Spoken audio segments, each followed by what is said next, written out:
السلام عليكم. ثانية واحدة. ازيك عاملة ايه؟ احنا بنصور معلش برنامج انا ده. مستعجله بس. طب معلش دقيقة واحدة، ادينا دقيقة من وقتك.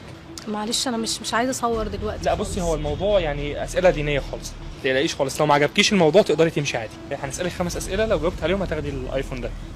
ماشي. تمام، ايفون حقيقي والله، عشان الناس بس ايه، حقيقي اهو. تمام، تقدري تقولي ايه هي أركان الإسلام؟ سؤال سهل جدا يعني.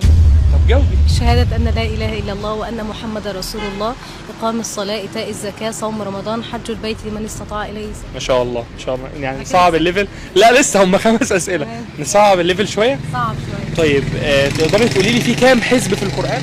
في كام حزب في القران؟ في 60 حزب. ما شاء الله. السؤال الثالث، من هو الصحابي الذي ذكر اسمه في القرآن؟ سيدنا زيد رضي الله عنه. طيب ده السؤال الرابع بقى، تقدري تقولي لنا الآية أو الموضع اللي هو ذكر فيها؟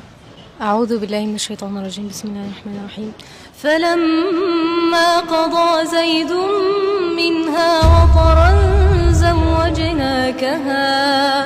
زوجناكها لكي لا يكون على المؤمنين حرج في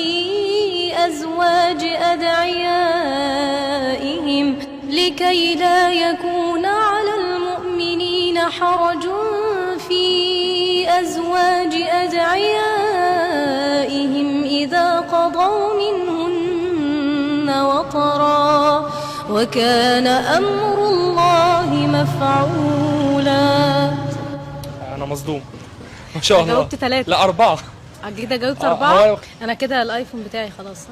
هو أنت كده جاوبتي 3 4. جاوبت 4. طيب أنا هستغنى عن السؤال الخامس خالص، سمعينا حاجة كمان وهجيب لك 5 زي 5. هات التليفون. لا خد التليفون مقدم قبل ما اسمع. هقول لك حاجة اتفضل. مشهورة الناس ماشي. كلها بتحبها. ماشي. المسكفاح. ماشي يلا بينا نسمع.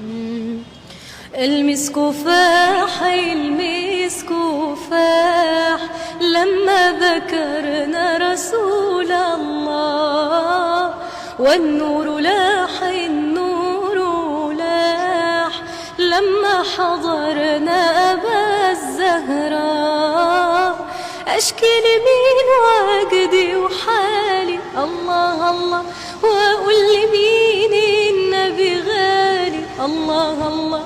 أشكي لمين وأجدي وحالي الله الله، وأقول لمين النبي غالي الله الله.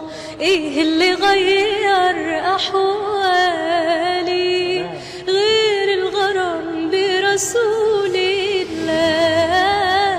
المسكفاح المسكفاح لما ذكرنا رسول الله، والنور لاح النور لاح لما حضرنا أبا الزهراء. انا عاجز عن الكلام، الشارع كله بيتفرج علينا يعني. هو المفروض ان انا اقفل الحلقه كلها على كده النهارده، بس عشان نحلل الايفون فسمينا بقى حاجه اخيره معلش. قران، نختم بقران، مفيش احلى من القران. واذ قال الله يا عيسى ابن مريم أأنت قلت للناس اتخذوني وامي الهين من دون الله؟ قال سبحانك ما يكون لي أن أقول ما ليس لي بحق، إن كنت قلته فقد علمته، تعلم ما في نفسي ولا أعلم ما في نفسك، إنك أنت علام الغيوب.